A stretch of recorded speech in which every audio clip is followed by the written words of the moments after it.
श्री वारा पुराण 135वां अध्याय सेवा अपराध और प्राचित कर्म सूत्र। भगवान वारा कहते हैं, पृथ्वी देवी, जो लाल वस्त्र पहनकर मेरी उपासना करता है वह भी दोषी माना जाता है। अब उसके लिए दोष मुक्त करने वाला प्राचित बतलाता हूँ, सुनो। प्राचित का प्रकार यह है, ऐसे पुरुष को चाहिए कि 17 दिनों तक वह एक समय भोजन करे, 3 दिनों तक वायु पीकर रहे और एक दिन केवल जल के आहार पर बिताए। यह प्राचित संपूर्ण संसार की आसक्तियों से मुक्त कराने वाला है। जो पुरुष अंधेरी रात में बिना दीपक जलाए मेरा स्पर्श करता है तथा जल्दी के कारण अथवा मुक्तावशास की आज्ञा का पालन न कर मेरा स्पर्श करता है, उसका भी पतन होता है। वह अधम मानव उस दोष से क्लेश भोगता है। वह एक जन्म तक अंधा होकर अज्ञान में जीवन बिताता है और अभक्ष्य अप्रिय पदार्थों को खाता पीता रहता है। अब मैं रात्रि के अंधकार में दीप रहित स्थिति में अपने स्पष्ट दोष का प्रायश्चित बतलाता हूँ, जिससे दोष मुक्त होकर वह मेरे लोक को प्राप्त होता है। ऐसा व्यक्ति अन्य भक्ति भाव से 15 दिनों तक आंख ढक कर रहे और 20 दिनों तक सावधान होकर एक समय भोजन करे और फिर जिस किसी भी महीने की द्वादशी तिथि को एक समय भोजन करके और जल पीकर रह जाए। इसके पश्चात गोमूत्र में सिद्ध किया हुआ यावन भक्षण करे। इस प्रायश्चित के प्रभाव से वह इस दोष से मुक्त हो जाता है। देवी, जो व्यक्ति काला वस्त्र पहनकर मेरी उपासना करता है उसका भी पतन होता है। वह अगले जन्म में 5 वर्षों तक लाक्षय, ला आदि वस्तु में रहने वाला गुण होता है। फिर 5 वर्षों तक नेवला और 10 वर्षों तक कछुआ होकर रहता है। फिर कबूतर की योनि में जन्म लेकर वह 14 वर्षों तक मेरे मंदिर के पास भाग में रहता है। अब उसका प्रायश्चित बतलाता हूँ। उसे चाहिए कि 7 दिनों तक यव के आटे की लपसी और 3 दिनों तक यव के सत्तू की एक पिंडी तथा 3 रातों तक 3-3 पिंडियां खाए। इससे वह पाप से मुक्त हो जाता है। जो बिना धोए वस्त्र पहनकर मेरी उपासना में लग जाता है वह भी इस अपराध से संसार में गिर जाता है, जिसके फल स्वरूप वह एक जन्म तक मत वाला हाथी, एक जन्म तक ऊंट, एक जन्म में भेड़िया, एक जन्म में सियार और फिर एक जन्म में घोड़ा होता है। इसके बाद वह एक जन्म में मोर और पुनः एक जन्म में मृग भी होता है। इस प्रकार 7 जन्म व्यतीत होने पर उसे मनुष्य की योनि मिलती है। उस जन्म में वह मेरा भक्त, गुणज्ञ पुरुष और कार्य कुशल होकर मेरी उपासना में प्रयाण होता है तथा निरपराधी और अहंकार शून्य जीवन व्यतीत करता है। अब उसके शुद्ध होने का उपाय बतलाता हूँ, उसे सुनो, जिससे उसे हीन योनियों में नहीं जाना पड़ता। वह क्रमशः 3 दिनों तक यव, 3 दिन तिल की खली और फिर 3 दिनों तक वह पत्ते, जल, खीर एवं वायु के आहार पर रह जाए। इस प्रकार के नियम का पालन करने से अशुद्ध वस्त्र पहनने वाले उपासक का दोष मिट जाता है और उसे कई जन्मों तक संसार में भटकना नहीं पड़ता। देवी, जो मानव बत्तख आदि पक्षियों या किसी भी प्रकार का मांस खाकर मेरी पूजा में लगता है वह 15 वर्षों तक बत्तख की योनि में रहता है। फिर वह 10 वर्षों तक तेंदुआ नामक हिंसक वन्य पशु होता है और 5 वर्षों तक उसे सुअर बनना पड़ता है।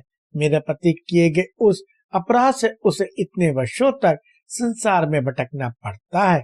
इस प्रकार के मांस खाने वाले व्यक्ति के लिए प्रायश्चित यह है कि वह क्रमशः 3-3 दिनों तक यव, वायु, फल, तिल, बिना नमक के अन्न के आहार पर रहे।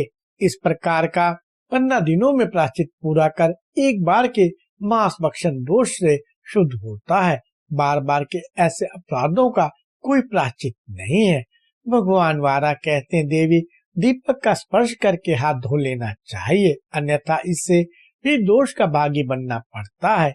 महाभागे इसके प्रायश्चित का यह रूप है कि जिस किसी भी महीने के शुक्ल पक्ष की द्वादशी तिथि के शुभ अवसर पर दिन के चौथे भाग में भोजन करके ठंडी ऋतु में रात्रि के अवसर पर खुले आकाश में सोए, फिर दीपदान कर इस दोष से वह मुक्त हो जाता है। भद्रे न्याय के अनुसार इस कर्म के प्रभाव से पुरुष में पवित्रता आ जाती है और वह मेरे कर्म पद पर आरूढ़ हो जाता है। दीपक स्पर्श करके बिना हाथ धोए हुए मेरे कर्म लगने का यह प्रसंग तुम्हें बतला दिया। यह प्राच्य संसार में शुद्ध करने के लिए परम साधन है, जिसका पालन करके पुरुष कल्याण प्राप्त कर लेता है। देवी, जो मनुष्य शमशान भूमि में जाकर बिना स्नान के ही मुझे स्पर्श करता है, उसे भी सेवा अपराध का दोष लगता है। फलस्वरूप वह 14 वर्षों तक पृथ्वी पर श्रृंगाल होकर रहता है, फिर 7 वर्षों तक आकाश में उड़ने वाला गिद्ध होता है। इसके पश्चात 14 वर्षों तक उसे पिशाच योनि में जाना पड़ता है। पृथ्वी बोली, जगत प्रभु, भक्तों की याचना पूर्ण करना आपका स्वभाव है। आपने यह जो परम गोपनीय विषय कहा है, इससे मुझे अत्यंत आश्चर्य हो रहा है। अतः प्रभु, आपसे मेरी प्रार्थना है कि वह संपूर्ण विषय मुझे स्पष्ट रूप से बताने की कृपा करें। कमल लोचन भगवान शंकर ने तो शमशान की बड़ी प्रशंसा की है और उसे पवित्र बतलाया है, फिर वहाँ दोष क्या है? तो परम बुद्धिमान है, उनमें किसी ऐश्वर्य की भी कमी नहीं है। तब भी वे दीप्तिमान कपाल को लिए सदा शमशान भूमि में विराजते हैं, फिर आप उसकी निंदा कैसे करते हैं? भगवान वारा कहते हैं, देवी, पवित्र व्रत करने वाले पुरुष भी आज तक इस रहस्य से अनभिज्ञ हैं। अखिल भूतों के अध्यक्ष भगवान शंकर को कोई नहीं जानता। उन्होंने त्रिपुर वध के समय बहुत तेरे बालक वृद्धों तथा बहुत सी स्त्रियों को भी मार डाला था। अतः उस पाप से वे बड़े दुखी थे। उस समय मैंने उन नष्ट शर्य भगवान शंकर का स्मरण किया और वे मेरे पास पहुंचे। उस समय जो ही मैंने उन पर अपनी दिव्य दृष्टि डाली कि वे पुनः भूतों के शासक महान रुद्र बन गए। उस समय उनकी इच्छा मेरे यजन की हुई, पर सहसा उनका ज्ञान और योग का बल नशा हो गया। तब मैंने उनसे कहा, प्रभु, आप ऐसे मुख से क्यों बैठे हैं? आप मुंह से कैसे घिरे? आप मुंह से ऐसे कैसे गिरे हैं? बनाना, बिगाड़ना और बिगड़े हुए को पुनः बनाना, यह सब तो आपके हाथ की बात है। मृत्यु आपके अधीन रहती है। आप सबके मूल कारण है और परम आश्चर्य है। आपको देवताओं का भी देवता कहा जाता है। आप सांप और ऋक रूप स्वरूप हैं। देवेश्वर, आपकी इस मलानता का कारण क्या है? आप कृपया इन्हें स्पष्ट रूप से बताइए। आप अपने योग और माया को भी संभालें। देखिए, यह परम परमेश्वर की लीला है। मेरे मन में आपको प्रसन्न करने की इच्छा हुई है, अतएव मैं यहाँ आया हूँ। वसुंधरे, फिर तो मेरी बात सुनकर शंकर जी को पूर्ण ज्ञान हो गया। उन्होंने मधुर वाणी में मुझसे कहा, नारायण, आप ध्यान देकर मेरी वाणी सुनने की कृपा कीजिए। आप संपूर्ण लोकों के एकमात्र शासक है। विष्णु, अब आपकी कृपा से मुझे पूर्ण देवव्रत जागृत हो गया। माधव, मुझे योग की उपलब्धि हो गई और सांख्य का ज्ञान भी सुलभ हो गया। मेरी चिंता शांत हो गई। यही नहीं, आपकी कृपा से पूर्णमासी के अवसर पर उमड़ने वाले समुद्र की भांति मैं आनंदमय बन गया हूँ। भक्तों की इच्छा पूर्ण करने वाले भगवान, मैं आपको तत्वतः जानता हूँ और आप मुझे। हम दोनों की अभिन्नता को दूसरा कोई भी नहीं देख सकता है। आप महान ऐश्वर्य से संपन्न है। संपूर्ण माया की रचना आपके ही द्वारा हुई है। माधवी, भूत गणों के महान अधिष्ठाता रुद्र ने इस प्रकार मुझसे कहा और एक मुहूर्त तक वे ध्यान में बैठे रहे। इसके बाद पुनः मुझसे कहा, विष्णु, आपकी कृपा से ही मैंने त्रिपुरासुर का वध किया था। उस समय मैंने बहुत से दानवों और गर्भिणी स्त्रियों का भी संहार कर दिया था। 10 दिशाओं में भागते हुए बालक एवं वृद्धों को भी मैंने मार डाला था। उस पाप के कारण मैं योग, माया और ऐश्वर्य से शून्य हो गया हूँ। आपसे मेरी प्रार्थना है कि आप मुझे कोई ऐसा साधन बताइए जिसके आचरण से मेरे पाप नष्ट हो जाएं और मैं शुद्ध हो जाऊं। भगवान रुद्र को इस प्रकार चिंतित देखकर मैंने उनसे कहा, शंकर जी, आप कपाल की माला धारण करें और समल स्थान में चले जाएं। उस समय मेरी ऐसी बात सुनकर उन भूत पावन भगवान भव ने मुझसे पुनः कहा, जगत प्रभु, वह समल स्थान कहाँ है? आप मुझे बोध देखकर पूर्ण रूप से समझाने की कृपा करें। इस पर मैंने उनसे कहा, शंकर जी, शमशान ही रक्तपीप के गंध से युक्त समल स्थान है, जहाँ कोई भी मनुष्य जाना नहीं चाहता। वहाँ मनुष्य जाकर स्पृहा रहित हो जाता है। शिव जी, आप कपालों को लेकर वहीं रमन करें। अपने व्रत में अटल रहकर देवताओं के वश से आप 1000 वर्ष तक वहाँ रहे और पापों को नष्ट करने के लिए आप वहाँ रहकर मौन व्रत का पालन करें। पूरे 1000 वर्ष उस शमशान भूमि में रहने के पश्चात आप मुनिवर गौतम मुनि के आश्रम पर जाए। वहाँ आपको पूर्ण आत्मज्ञान की उपलब्धि हो जाएगी और उस समय आप इस कपाल से विमुक्त हो जाएंगे। वसुंधरे, इस प्रकार रुद्र को वर देकर मैं वहीं अंतर्ध्यान हो गया और रुद्र भी गजम से आचरण होकर शमशान भूमि में भ्रमण करते हुए निवास करने लगे। इसलिए शमशान भूमि मुझे पसंद नहीं है और मैंने शमशान भूमि को निंदित बताया है। वहां जाकर बिना संस्कार किए हुए प्राणी को मेरी पूजा अर्चना में उपस्थित नहीं होना चाहिए। अब वह प्रायश्चित बताता हूँ जिसका पालन करने से साधक इस पाप से छूट जाता है। वह 15 दिनों तक दिन के चौथे भाग में एक बार भोजन करे, रात में एक वस्त्र पहनकर कुश के बिस्तर पर आकाश शयन करे, अर्थात शीतल काल की रात्रि में खुले आकाश के नीचे शयन करे और प्रातः काल उठकर वह पंचगव्य का प्राशन करे। ऐसा करने से उसके पाप कर्म का परिमार्जन हो जाता है और वह पुरुष संपूर्ण पापों से मुक्त होकर मेरे लोक को प्राप्त होता है। सुश्रोणी, इसी प्रकार जो व्यक्ति हींग खाकर मेरी उपासना करता है उसे भी दोष लगता है। अब उसके पाप का परिमाण तथा शोधन करने वाला प्रायश्चित सुनो। वह जन्मांतर में 10 वर्षों तक उल्लू और 3 वर्षों तक कछुआ होकर निवास करता है। तदंतर उसे फिर से मनुष्य की योनि मिलती है और मेरी उपासना में उसकी रुचि होती है। वसुंधरा, इन प्रमादियों के लिए तथा जिन्हें इस संसार में केवल दूसरे के दोषी दिखाई पड़ते हैं, उनके मुक्त होने के लिए मैं एक महान ओजस्वी प्रायश्चित बतलाता हूँ, जिसका पालन कर वह पवित्र होकर संसार सागर को पार कर जाता है।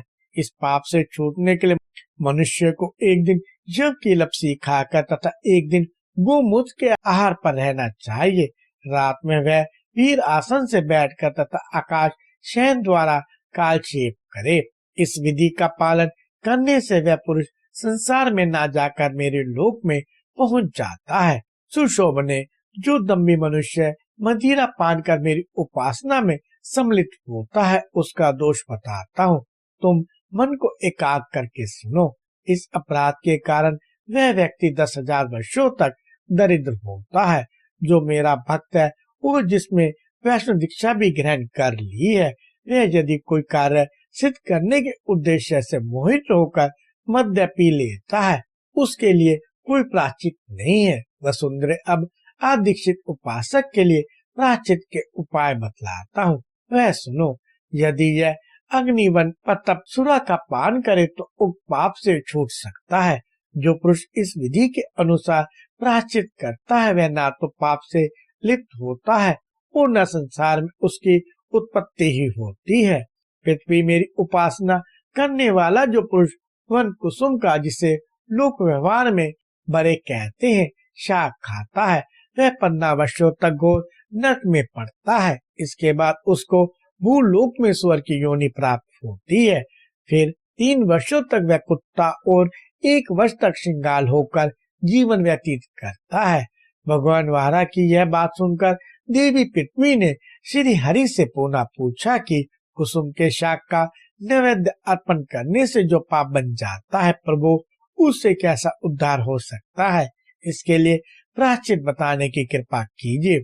भगवान वारा कहते हैं, देवी, जो मानव वन कुसुम के शाक को मुझे अर्पित कर स्वयं भी खा लेता है, वह 10,000 वर्षों तक नरक में क्लेश पाता है। उसका प्रायश्चित चंद्रायनवती है, परंतु यदि वह केवल उसका प्रसाद भोग बनाकर ही रह जाता है, खाता नहीं है, तो वह 12 दिनों तक प्रियो व्रत करे। जो इस प्रकार प्रायश्चित कर लेता है वह पाप से लिप्त नहीं होता और मेरे लोक को ही प्राप्त होता है। माधवी, मेरे कर्म में प्राय जो मन बुद्धि का व्यक्ति दूसरे के वस्त्र को बिना धोए ही पहन लेता है तथा मेरी उपासना में लग जाते हैं तो उन्हें भी प्रायश्चित ही भोगना पड़ता है। देवी, यदि वह मेरा स्पर्श करता है तथा परिचर्या करता है तो वह 10 वर्षों तक हरिण बनकर रहता है, फिर एक जन्म में वह लंगड़ा होता है और बाद में वह मूर्ख, क्रोधी और अंत में पुनः मेरा भक्त होता है। सुश्रोणी, अब मैं उसका प्रायश्चित बतलाता हूँ जिससे पाप मुक्त होकर उसकी मेरी भक्ति में रुचि उत्पन्न होती है। वह मेरी भक्ति में संलग्न होकर दिन के 8वें भाग में आहार ग्रहण करे। जिस दिन माघ मास के शुक्ल पक्ष की द्वादशी तिथि है उस दिन जलाशय पर जाकर शांत दान एवं दृढ़वर्ती होकर अन्य भाव से मेरा चिंतन करे।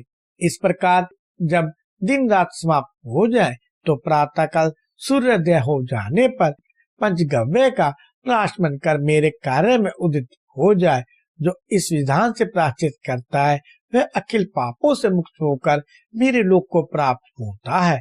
जो व्यक्ति नए उत्पन्न होने पर नवा विधि का पालन न करके उसे अपने उपयोग में लेता है उसके पितरों को 15 दिनों तक कुछ ही प्राप्त नहीं होता, और जो मेरा भक्त होकर भी नए अन्नों को दूसरों को ना देकर स्वयं अपने ही खा लेता है वह तो निश्चय ही धर्म से च्युत हो जाता है।